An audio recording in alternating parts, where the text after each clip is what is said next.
Gateway மாணவர்களுக்கு வணக்கம். இன்னைக்கு பிப்ரவரி 5 தமிழ் ஹிந்துவில் இருக்கக்கூடிய டிஎன்பிசி தேர்வுக்கு தேவையான தகவல்கள்லாம் என்னென்ன இருக்குது அப்படிங்கிறத ஒரு பார்வை பார்த்துருவோம். கொஞ்சம் சிம்பிளாகவே பார்த்துருவோம். முதல் பக்கத்தில் தலைப்புச் செய்தியாக 5ஆம் மற்றும் 8ஆம் வகுப்புகளுக்கு அரசு பொதுத் தேர்வு ரத்து, பழைய நடைமுறையே தொடரும், அமைச்சர் செங்கோட்டையன் அறிவிப்பு, கல்வியாளர்கள் வரவேற்பு. இதுதான் ஹெட்லைன்ஸாக இருக்குது இன்னைக்கு.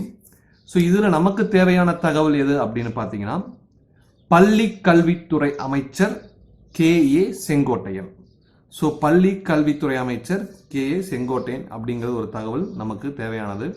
அடுத்தது, இலவச கட்டாய கல்வி உரிமை சட்டத்தின்படி 1 முதல் 8ஆம் வகுப்பு வரை படிக்கும் அனைத்து மாணவர்களையும் கட்டாய தேர்ச்சி செய்யும் நடைமுறை முன்னால் இருந்தது.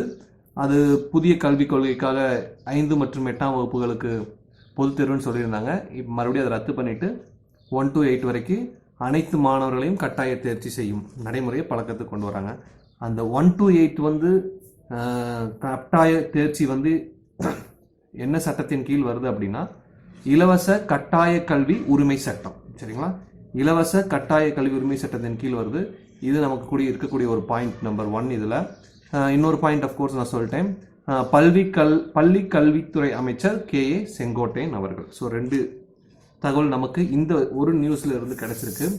அடுத்தது பார்த்தீங்க அப்படின்னா, பார்லிமெண்ட்ல நேற்று நடந்த ஒரு செஷன்ல வைகோவின் கேள்விக்கு பியூஷ் கோயல் அவர்கள் ஒரு பதில் தெரிவிச்சிருக்கிறாரு. அறிவுசார் சொத்துரிமை அலுவலகம் சென்னையில் இருந்து மாற்றப்பட மாட்டாது. வைகோ கேள்விக்கு பியூஷ் கோயல் அவர்கள் பதில். ஸோ இதுல நமக்கு தேவையான தகவல், யார் இவர் பியூஷ் கோயல் அவர்கள் யார் அப்படிங்கிறத நம்ம தெரிஞ்சுக்கணும். இவர் மினிஸ்டரா இருக்காரு, ரயில்வே மினிஸ்டராகவும் இருக்காரு. At the same time commerce and industry மினிஸ்டராகவும் இருக்காரு. சரிங்களா? ஸோ மத்திய தொழில் வர்த்தகத்துறை அமைச்சர் பியூஷ் கோயல், சரிங்களா, மற்றும் ரயில்வே அமைச்சராகவும் இருக்காரு. ஸோ நமக்கு இதுவரை 2 தகவல் இந்த இதுல இருந்து கிடைச்சிருக்குது. சரிங்களா? ஸோ அடுத்தது பக்கங்களை திருப்பி பார்க்கும் பொழுது, திருப்பூர் அவிநாசியில் நவீன தீயணைப்பு நிலைய கட்டிடங்கள், தீயணைப்பு மற்றும் மீட்பு பணிகள் துறை டிஜிபி சி. சைலேந்திர பாபு அவர்கள். ஸோ சைலேந்திர பாபு அவர்கள் தற்பொழுது என்ன இதுல பணியாற்றி வருகிறார் அப்படின்னு பார்த்தீங்கன்னா, தீயணைப்பு மற்றும் மீட்பு பணிகள் துறையோட டிஜிபியா இருக்காரு. சரிங்களா? தீயணைப்பு மற்றும் மீட்பு பணிகள் துறை டிஜிபியாக திரு சைலேந்திர பாபு அவர்கள் பணியாற்றி வருகிறார். சரிங்களா? இதுவரை 3 செய்திகள், 4 தகவல்கள் நம்மளுக்கு கிடைச்சிருக்கு.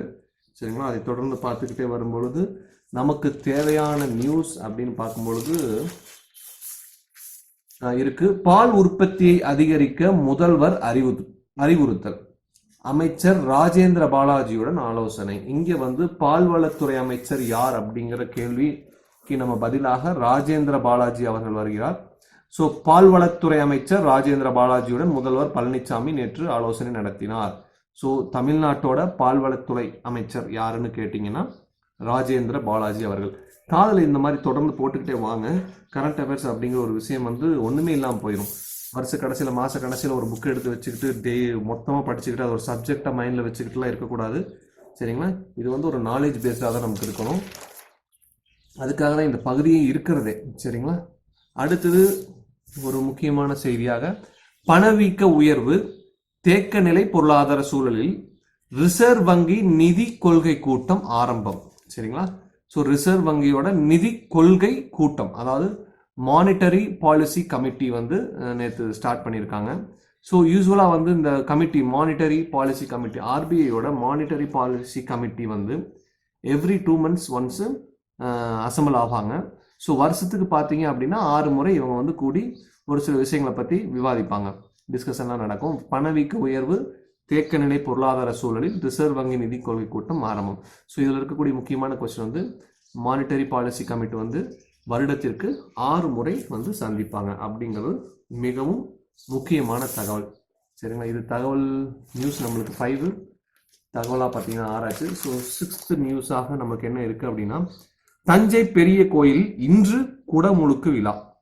சரிங்களா? இந்த நியூஸ் கொடுத்துருக்காங்க. இதுல பாத்தீங்க அப்படின்னா ஒரு செய்திகளுக்கு நடுவே ஒரு தகவல் இருக்கு. நாடு சுதந்திரம் அடைந்த பின்னர் மூன்றாவது முறையாக இன்று குடமுழுக்கு விழா நடைபெற உள்ளது. சரிங்களா? ஆஃப்டர் இண்டிபெண்டன்ஸ் வந்து இப்பதான் தேர்ட் டைம் வந்து இந்த ஃபங்க்ஷன் நடக்குது. 23 ஆண்டுகளுக்கு பிறகு நடத்தப்படுகிறது. ஸோ எக்ஸாக்ட் டீட்டெயில் என்ன, எத்தனை வருஷத்துக்கு ஒரு தடவை இது நடக்கும் அப்படிங்கிறத நீங்கள் ஒரு ஃபேக்ட்லாம் செக் பண்ணிக்கோங்க. சரிங்களா? நமக்கு கிடைச்ச தகவல் படி 23 வருஷத்துக்கு அப்புறம் இப்போ நடக்குது. தேர்ட் டைம் ஆஃப்டர் இண்டிபெண்டன்ஸ் வந்து தேர்ட் டைம் நடக்குது அப்படிங்கிறது. சரிங்களா? ஸோ 6 நியூஸில் 7 தகவல் சொல்லியிருக்கோம். சரிங்களா? இன்னைக்கு பேப்பரில் பார்த்தீங்க அப்படின்னா டிஎன்பிசிக்கான தகவல்கள் அப்படி அவ்வளோதான் இருக்குது. அப்புறம் பின்னர் ஒரு சில லீடெல்லாம் கொடுத்துருக்காங்க. ஸோ லீடு நான் என்ன மீன் பண்ணுறேன் அப்படின்னா, பின்னாடி ஒரு ஆரம்ப கட்ட தகவலாக 2 தகவல் இருக்குது. இப்போதைக்கு இது வந்து நம்ம டிஎன்பிசிக்காக எக்ஸாமுக்காக நம்ம எடுத்துக்க முடியாது. பட் இது பின்னாடி உங்களுக்கு தகவலாக வரும். அது என்னன்னு சொல்லிடுறேன். பொதுமக்கள் பொருள்களுக்கு பில் வாங்குவதை ஊக்குவிக்க, நம்ம வாங்கக்கூடிய அனைத்து பொருட்களுக்கும் பில் வாங்கணும் அப்படிங்கிறாங்க. ஜிஎஸ்டி லாட்டரியை அறிமுகப்படுத்த திட்டம், மத்திய அரசு தீவிர பரிசீலனை. நல்லா ஞாபகத்தில் வச்சுங்க. நம்ம ஜாஸ்தி இப்போ வாங்கக்கூடிய பொருட்களுக்கு பில்லு வாங்குறது இல்லை. ஸோ அதை வந்து பழக்கப்படுத்தணுங்கிறதுக்காக ஜிஎஸ்டி லாட்ரி அப்படின்னு ஒன்று கொண்டு வரலாங்கிற ஒரு திட்டம் இருக்க மாட்டேங்குது. அது சம்மந்தமாக இப்போ டிஸ்கஷன்ஸ் போயிட்டு இருக்கு. ஸோ பில் வாங்கினீங்கன்னா ஏதோ ஒரு பில் நம்பருக்கு ஒரு குறிப்பிட்ட பரிசு தொகை இருக்கும். அது பார்த்தீங்கன்னா அப் டு 1 கோடி வரைக்குமே பரிசு தொகை இருக்கும்னு சொல்கிறாங்க. ஸோ இது ஏதாவது ஒரு திட்டமாகவோ நாளையோ அடுத்த வாரமோ எப்போ வேணாலும் வரலாம். சரிங்களா? அந்த திட்டத்தின் பெயர் ஞாபகத்தில் வரணும். ஸோ இன்னைக்கு இது ஒரு தகவலாக வச்சுக்கணும். அப்புறம் இன்னொரு தகவலும் இருக்குது. தனிநபர் ஒருவருக்கு ஒன்றுக்கு மேற்பட்ட வீடுகளை வாங்க ஏன் தடை விதிக்க கூடாது, மத்திய மாநில அரசுகள் பதிலளிக்க உயர்நீதிமன்றம் உத்தரவு. ஸோ ஒருத்தர் வந்து ஒரு வீடு தான் வச்சிருக்கணும், அதுக்கு மேலே வச்சிருக்க கூடாது, இது சம்பந்தமா ஏன் ஒரு புதிய சட்டம் கொண்டு வரக்கூடாதுன்னு மத்திய மாநில அரசுகளுக்கு உயர்நீதிமன்றம் ஒரு கேள்வி கேட்டிருக்காங்க, ஒரு உத்தரவை பிறப்பிச்சிருக்காங்க. எல்லாத்துக்கும் ஒவ்வொருத்தருக்கும் ஒவ்வொரு வீடு வேணும் அப்படிங்கிறது மத்திய அரசோட ஒன் ஆஃப் தி ஸ்கீமில் இருக்குது. சரிங்களா? ஸோ கடந்த 2017-18 பார்த்தீங்கன்னா இந்தியாவை பொறுத்த வரைக்குமே 1,01,14,000 அப்போ எவ்வளோ வரும், 1,14,00,000 பேர் தான் தங்களுக்கு வீடு இருக்குது அப்படின்னு சொல்லியிருக்காங்க. ஸோ இதில் ஒரு சில டவுட்ஸ்லாம் இருக்கிறனால அவங்க என்ன பண்ணுறாங்கன்னா, இந்த மாதிரி ஒரு புதுசாக ஒரு சட்டத்தவே கொண்டு வரக்கூடாது, தனிநபர் ஒருத்தருக்கு ஒரு வீட்டுக்கு மேலே இருக்கக்கூடாது அப்படிங்கிற மாதிரியான ஏதோ ஐடியாஸில் ஒரு டிஸ்கஷன்ஸ்லாம் போயிட்டுருக்கு. ஸோ இதுவும் சட்டமாக வருவதற்கான வாய்ப்புகள் நிறையவே இருக்குது. சரிங்களா? ஸோ ஒரு சின்ன ரீவைண்ட். சரிங்களா? என்னென்ன தகவல் நம்மளுக்கு இன்னைக்கு கிடைச்சது அப்படின்னு பார்த்தீங்கன்னா, பியூஷ் கோயல் அவர்கள் நமக்கு ரயில்வே மினிஸ்டராகவும் காமர்ஸ் அண்ட் இண்டஸ்ட்ரி மினிஸ்டராகவும் இருக்கிறார். சரிங்களா? அதுக்கப்புறம் பார்த்தீங்க அப்படின்னா தமிழகத்தின் பள்ளி கல்வித்துறை அமைச்சராக KA செங்கோட்டையன். அப்புறம் 1 to 8 வரைக்கும் அவசியம் எல்லாரும் பாஸ் பண்ணியிருக்கணும் அப்படிங்கிறது இலவச கட்டாய கல்வி உரிமை சட்டத்தின் கீழ் வருது. சரிங்களா? அடுத்தது நம்ம சைலேந்திர பாபு அவர்கள் வந்து தீயணைப்பு மற்றும் மீட்பு பணிகளுக்கு துறைக்கு DGPயாக செயல்பட்டு கொண்டிருக்கிறார்.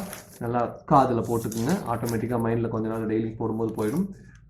தமிழகத்தின் பால்வளத்துறை அமைச்சர் ராஜேந்திர பாலாஜி அவர்கள்.